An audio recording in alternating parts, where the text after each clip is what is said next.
প্রিয় শিক্ষার্থী বন্ধুরা, আসসালামু আলাইকুম। স্বাগতম জানাচ্ছি বাংলাদেশ শিক্ষা বার্তার নতুন একটি ভিডিওতে। আজকের ভিডিওতে এইচএসসি 2024 সালের পরীক্ষার্থীদের এইচএসসি পরীক্ষা 11 তারিখে অনুষ্ঠিত হওয়ার কথা ছিল, কিন্তু 11 তারিখে পরীক্ষা অনুষ্ঠিত হচ্ছে না। অর্থাৎ প্রশ্নপত্র পড়ে যাওয়ার কারণে কিন্তু 11 তারিখে যে পরীক্ষা ছিল, 11 আগস্টের পরীক্ষাটা কিন্তু স্থগিত করা হয়েছে। তো এই বিষয়ে পুরোপুরি আলোচনা করব এবং এটি দৈনিক ইত্তেফাক পত্রিকায় প্রকাশিত হয়েছে। এই নিউজটি কিন্তু তোমাদের পুরোপুরি পড়ে শোনাবো, ততক্ষণ পর্যন্ত তোমরা ভিডিওটি দেখতে থাকো, কারণ এই ভিডিওতে আরো গুরুত্বপূর্ণ তথ্য থাকবে এবং তোমাদের পরবর্তী কি নির্দেশনা দেওয়া হয়েছে সেই বিষয়টিও উল্লেখ থাকবে। তো তোমরা যারা আমাদের ভিডিওটি দেখতেছো, শিক্ষা সম্বন্ধিত সকল তথ্য এবং তোমাদের এইচএসসি পরীক্ষার সকল নিউজ, পাশাপাশি এইচএসসি পরীক্ষার পর তোমাদের অনার্স ভর্তি এবং ইউনিভার্সিটি ভর্তির সকল তথ্য কিন্তু আমাদের এই চ্যানেলে পেয়ে যাবা। কাজেই শিক্ষা সম্পর্কিত সকল তথ্য সবার আগে পেতে আমাদের চ্যানেলটি সাবস্ক্রাইব করে পাশে থাকা বেল আইকনটি বাজিয়ে দাও। আর যারা অলরেডি সাবস্ক্রাইব করেছো তাদেরকে অসংখ্য ধন্যবাদ। সো আসো আমরা মূল ভিডিওতে চলে আসি। তো প্রশ্ন পড়ে যাওয়ার কারণে 11 আগস্টের এইচএসসি পরীক্ষাটা অনুষ্ঠিত হচ্ছে না। তো এর আগে তোমাদের কিন্তু ধাপে ধাপে কিন্তু পরীক্ষাগুলো কিন্তু স্থগিত করা হয়েছে, কারণ এর আগের যে সরকার ছিল সেই সরকার কিন্তু দেখা গেছে যে শিক্ষামন্ত্রী কিন্তু তোমাদের নিরাপত্তার কথা বিবেচনা করে যে কিন্তু তোমাদের পরীক্ষাটা কিন্তু অনুষ্ঠিত করে নেয়, অর্থাৎ একটার পর একটা পরীক্ষা স্থগিত করে এইভাবে ধাপে ধাপে পরীক্ষা স্থগিত করে কিন্তু তোমাদের দেখা গেছে যে 8টি পরীক্ষা তোমাদের স্থগিত হয়েছে।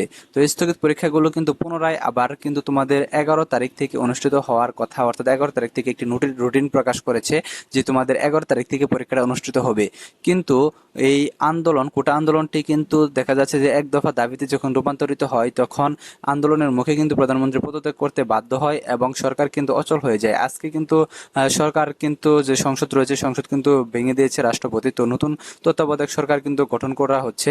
তো তোমাদের জন্য একটি সুখবর হচ্ছে যে আমরা যেটি আইডিয়া করেছিলাম যে আমাদের ঢাকা বিশ্ববিদ্যালয়ের যে আসিফ নজরুল স্যার রয়েছে উনি কিন্তু শিক্ষা মন্ত্রণালয়ের দায়িত্ব পাচ্ছেন। তো আমরা যারা ইউটিউবার রয়েছে এবং সকল শিক্ষার্থীরা কিন্তু এটা নিয়ে আলোচনা করছিলেন যে এমন একজনকে শিক্ষামন্ত্রী দেওয়া হোক যাকে সবাই ভরসা করতে পারবে, অর্থাৎ সকল স্টুডেন্টরা ভরসা করতে পারবে এবং সকল স্টুডেন্টের সমস্যাগুলো যারা বুঝতে পারবে, এরকম একটা শিক্ষককেই কিন্তু শিক্ষামন্ত্রী দিলে ভালো হয়। তবে সবাই এটার দিকে ইন্ডিকেট করছিল যে আসিফ নজরুল স্যারকে কিন্তু দিলে পরে অনেকটা ভালো হবে। তো আমিও বলেছিলাম যে যারা কোটা আন্দোলনের সাথে জড়িত ছিল, গভীরভাবে জড়িত ছিল, এমন একজন ঢাকা ইউনিভার্সিটিতে এরকম একজন টিচারকে যদি শিক্ষামন্ত্রী দেওয়া হয় তাহলে অনেকটা ভালো হবে। তো এরকম একটা নিউজ আজকে প্রকাশিত হয়েছে যে আসিফ নজরুল স্যারকে শিক্ষামন্ত্রী দেওয়া হবে।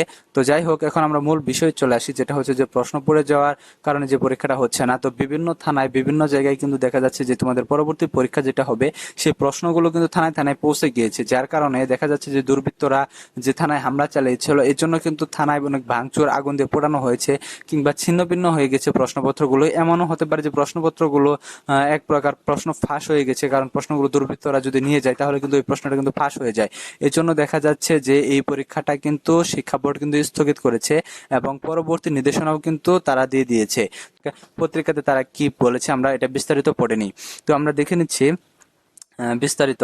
তো প্রশ্নপত্র পড়ে যাওয়ায় হচ্ছে না 11 আগস্টের এইচএসসি পরীক্ষা। তো এটি বিস্তারিত দেখে নিচ্ছি। চলমান সহিংসতায় এইচএসসি ও সমমান পরীক্ষার প্রশ্নপত্র পড়ে যাওয়ায় আগামী 11 আগস্টের এইচএসসি পরীক্ষা অনুষ্ঠিত হচ্ছে না।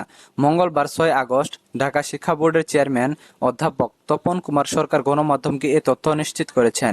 তিনি বলেন, এই পরিস্থিতিতে পরীক্ষা নেওয়া সম্ভব হবে না। আমরা আগামীকাল একটা বিজ্ঞপ্তিতে এটা জানাবো।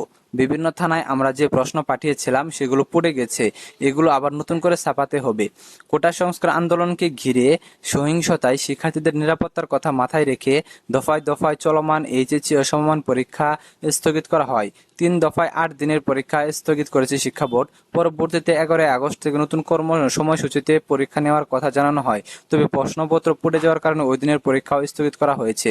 তো এখন প্রশ্ন হচ্ছে, যেহেতু ওই দিনের পরীক্ষাটা স্থগিত করা হয়েছে সেহেতু কিন্তু পরবর্তী যে পরীক্ষাগুলো রয়েছে, অর্থাৎ ওই পরীক্ষার পরের যে পরীক্ষাগুলো রয়েছে সেই পরীক্ষাগুলো কিন্তু তোমাদের কিন্তু দেখা যাবে যে অনুষ্ঠিত হওয়ার সম্ভাবনা রয়েছে। তো এটা নিয়ে তোমাদের কালকে একটি নতুন নির্দেশনা দিবে, কালকে একটি নোটিশ প্রকাশ করবে, সেই নোটিশে কিন্তু সমস্ত তথ্য বলা থাকবে। তো নোটিশটি দেওয়ার সাথে সাথে কিন্তু আমি তোমাদের আপলোড করে দিব।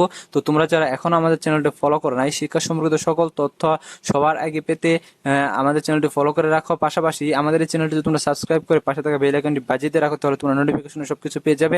অন্য কোনো চ্যানেল বা অন্য কোনো নিউজের অপেক্ষায় তোমাদের থাকতে হবে না। নতুন আপডেট আসলেই কিন্তু আমরা দিয়ে দিব এবং তোমরা সেটা নোটিফিকেশনে পেয়ে যাবে। কাজেই তোমরা যারা এখন আমাদের সাথে যুক্ত হও নাই, তোমরা সবাই আমাদের চ্যানেলটি সাবস্ক্রাইব করে আমাদের সাথে যুক্ত হয়ে যাও। ধন্যবাদ সকল।